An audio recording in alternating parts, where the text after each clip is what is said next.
zone. It takes courage. Most people, the majority of people, die within their comfort zone. They're not risk takers. They go through life trying to play it safe. Let me share something with you. There's no safe position in life.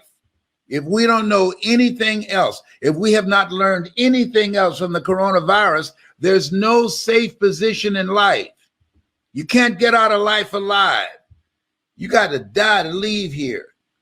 And so this is a time that you want to live your life full and do the things that you think about. Sure, you want to keep social distancing from people and from particularly toxic, negative, energy draining people. You want to keep social distance from them. Why? Because people rub off on you. But you're here to do the greater work. You're here to do something. You've got to live life like you mean it. When I decided to speak, I went at it hard because I didn't want to be just a speaker. I wanted to be a speaker that stood out, that made a national and global impact. And you can do that too. That's why you're listening to me. You have some talent, you have some knowledge, you have some experiences. You've seen some stuff.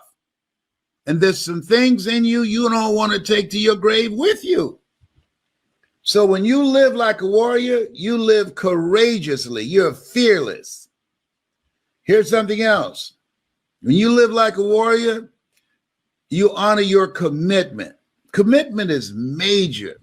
See, when you decide that you're going to do something, when you commit yourself to live a life that's different than the life that you lived in 2020, you hold yourself to a higher standard.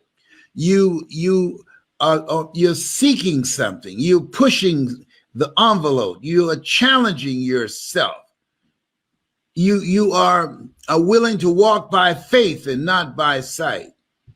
And you know, as a warrior, that there's a dramatic difference between being a warrior and being a worrier.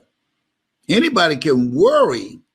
And a lot of people are worried right now. Oh, the new virus coming and it's even more lethal and spreads easier. Okay, got that. All right. And you got to eat. You got to pay the rent, got to pay the mortgage, got to pay the car note. I learned a long time ago, the best way to get back on your feet is to miss 3 car payments. Come on. Yeah, but you don't want to be reckless. You don't want to die for a job. No. If somebody asks you, hey, sign here, and in the event you get sick, you go on sue us. Do I look like Mr. Kadumbo? No. Create something else. Life is saying no. Don't put your life on the line saying, oh, I got to eat. I could either starve to death or I sign this and risk dying and leaving my family so they can starve without me. No. You can create something else. You have other options. Don't be limited in your thinking. I did that for years. Because I knew radio. I did it extremely well. And when I was fired, I was dumbfounded. What am I going to do now? Guess what? Learn something new. That's what. If you're willing to learn. See, most people aren't willing to learn. That's why I say, well, if I don't sign this agreement, my family will die. They'll just starve to death. Are you kidding me? Come on now. No. Don't sign anything that says that if you get sick, they're not liable, because they know that there's a high risk that you might get sick and they want you to be on your own.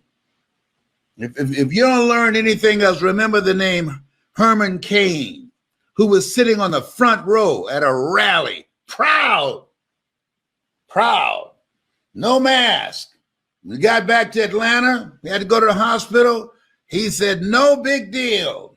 And now he's out of here 5 days later. They don't even mention his name. You talk about proud and involved. on radio every day promoting the right. They don't mention his name as if he did not exist. Come on.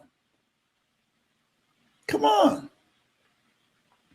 This life is challenging us. In life, when you don't have enough courage or insight, intelligence, expanded vision, that you have outgrown a situation and it's time to move on, life moves on you. I'd outgrown radio. And now I can come on anytime I want and you can see me too. So you got to put your foot down. You got to get an attitude. Because, see, we're all basically the same. We're all basically the same. The only thing that separates us are our habits.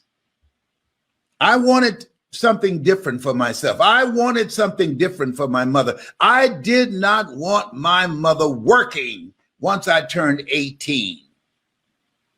So I made a commitment that I was going to generate enough money with my voice, with my story, in radio and then in speaking to take care of my mother. You've got some talent. You've got something in you. There's a reason that God chose you out of 400 million sperm. You think you're just here to work on a job? No, and then die? Come on. Give me a break. No. You're here to do the greater work. You know it's true. You can deny it if you want to. I don't know how low your consciousness is. I know some people, no matter what I say, they're not going to hear me. The state of consciousness they're in, this message is not for everybody. That's why Jesus said, he who has ear, let him hear. Let her hear. And the people that can hear me, if you can hear me in your heart, not in your ear, I'm not challenging you and your hearing aid. No, I'm saying what's in your heart. Where your heart is, there your treasure is also. When you live like a warrior, you are vigilant, you are courageous, you take initiative, you are ambitious, you have an expanded vision of yourself. You're going to take some chances on you. You're going to bet on you. You don't settle for any and everything when you're a warrior. And you got to be in fight mode. You got to be ready to fight. Life is a fight for territory. And once you stop fighting for what you want, what you don't want will automatically take over. I'm talking to you right now. I have some challenging pain in my body. But I had to fight to rise above that to come in here and talk to you now. I'm not going to let that stop me. I'm supposed to speak. I'm supposed to motivate and inspire people at a time that we